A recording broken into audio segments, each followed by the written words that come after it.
You're watching KETK's East Texas Living with David Gibson. Welcome back. A new show on Fox 51 called 99 to Beat just wrapped up, and joining me now is one of the contestants that has called East Texas home, James Meadow, and he's here to tell us about the show and his experience. How you doing today, James? I'm doing great. How are you doing? I'm doing awesome. So tell us, what is 99 to Beat?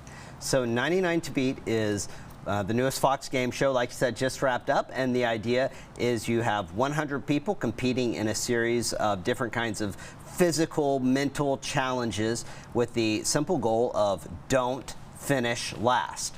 And whoever's the last one standing out of the 100 people gets $1 million. That's awesome right there. So what was your time like on the show? We saw you made a best friend on the show. Oh yeah, so the show was great, especially the people on it. You know, Arvind, my friend, and he and I are in contact a lot, just a great guy, but so many of the people were just incredible people, and getting to know them, getting to spend time with them, getting to sometimes kind of talk with them after events or before events to plot strategies and things like that. It was a great experience getting to spend that time. Peter, for example, who won the show, was just an incredible guy, and he was actually the third person I ever met. When I got there, I rode back from the airport with Levon, and he was sitting there at the restaurant when we got to eat food, and we got to eat with him on the first day. You know, he would do prayers with people before the different events, and he'd always be there to give encouragement, and that kind of camaraderie that all of us shared together was just a really special thing for a competition like this. Yes, sir. And you stayed on the show for a while, and then the medics got called for your final competition. Talk about what was going through your head during that final game and competition. Well, you know, it was kind of, to understand, that was the end of filming day. It was like at 10 o'clock at night, and so you've been filming all day at that point, and you're trying to do this thing spinning as fast as you can. And I have motion sickness as it is. I pick up my daughter when she gets home from school sometimes and like spin in a circle, and then I need to sit down. It's like motion sick just from that. And so trying to spin at super fast speeds like that for just a long time, it was kind of like, please just don't fall kind of thing when you're spinning that fast and that dizzy.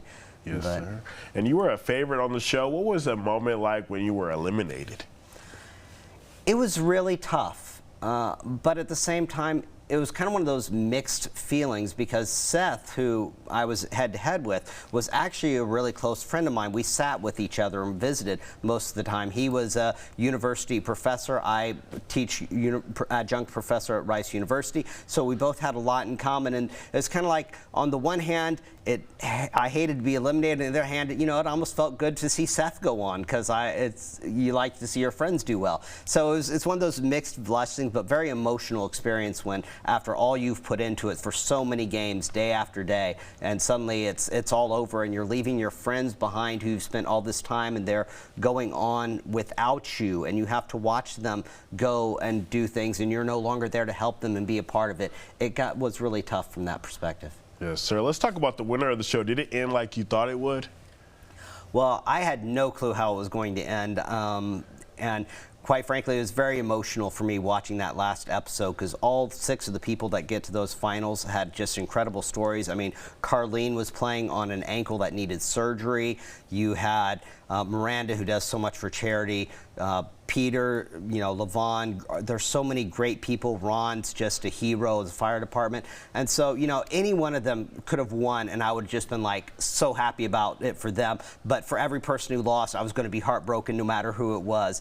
But there was a special connection that I kind of felt with Peter, in the regards of just, he and I spent so much time together on the show, and he was always so supportive of me throughout it. So I was really happy to be able to know that he won. Would you do it again? Oh, yes. Well, James, thank you so much for your time and coming in. Thank you so much. Yes, sir. Well, the season finale on 99 to Beat aired Wednesday, December 10th at 8 Central on Fox, and the full season can be streamed on Hulu. So make sure you tune into that. We'll be back with more East Texas Living in just a couple of minutes. Stay with us.